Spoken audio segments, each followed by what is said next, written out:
নমস্কাৰ আটাইলৈ পিকেৰাই শিক্ষা বিকাশ কেন্দ্ৰলৈ স্বাগতম জনাইছোঁ Welcome to our PKRA Education Development Center.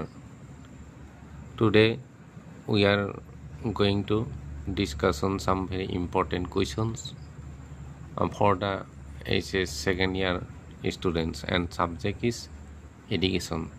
আজি আমি উচ্চতৰ মাধ্যমিক দ্বিতীয় বৰ্ষৰ শিক্ষা বিষয়ৰ প্ৰথম অধ্যায়ৰ কিছুমান দৰকাৰী প্ৰশ্ন উত্তৰৰ বিষয়ে আলোচনা কৰিম যিবিলাক কোৱেশ্চন প্ৰায় পৰীক্ষাত আহি থাকে এই সম্পৰ্কে আমি কিছু প্ৰশ্ন উত্তৰ আলোচনা কৰিম আৰু সকলো ছাত্ৰ ছাত্ৰীয়ে এই প্ৰশ্নসমূহ যদি চাই থাকে তেতিয়াহ'লে 100% তেওঁলোকৰ মন পৰাটো স্বাভাৱিক আৰু সকলোৱে চাই থাকিব আমাৰ এই চেনেলটো আৰু সকলোৱে যেন লাইক কমেন্ট শ্বেয়াৰ কৰি আনন্দ ছাত্ৰ ছাত্ৰীসকলক ইয়াৰ সুবিধা লাভ কৰাৰ কাৰণে সহায় কৰি দিয়ে ধন্যবাদ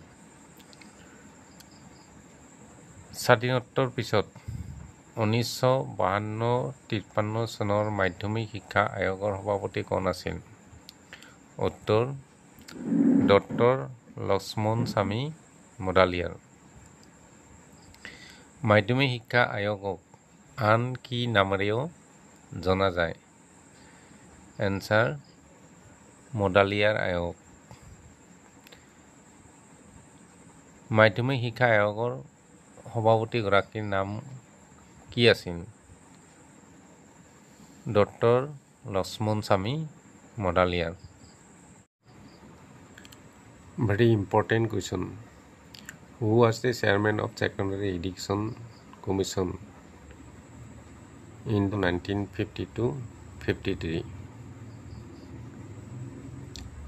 Answer: Dr.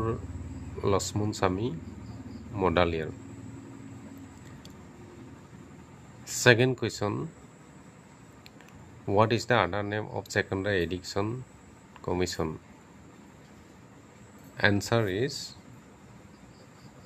Modaliar Commission. Next question or third number question, same question. Who was the chairman of Modaliar Commission? Answer: Dr. Lachman Sami Modaliar. Thanks. এনেকৈ চাই থাকিবলৈ নাপাহৰিব আমি বহুত দৰকাৰী প্ৰশ্নসমূহ আমি দি থাকিম সকলোৱে সদায় আমাৰ এই চেনেলটো চাই থাকিব ধন্যবাদ আৰু সকলোকে শ্বেয়াৰ কৰি দিব আৰু সাবস্ক্ৰাইব কৰি লোৱাৰ কাৰণে সকলোকে আহ্বান জনাব ধন্যবাদ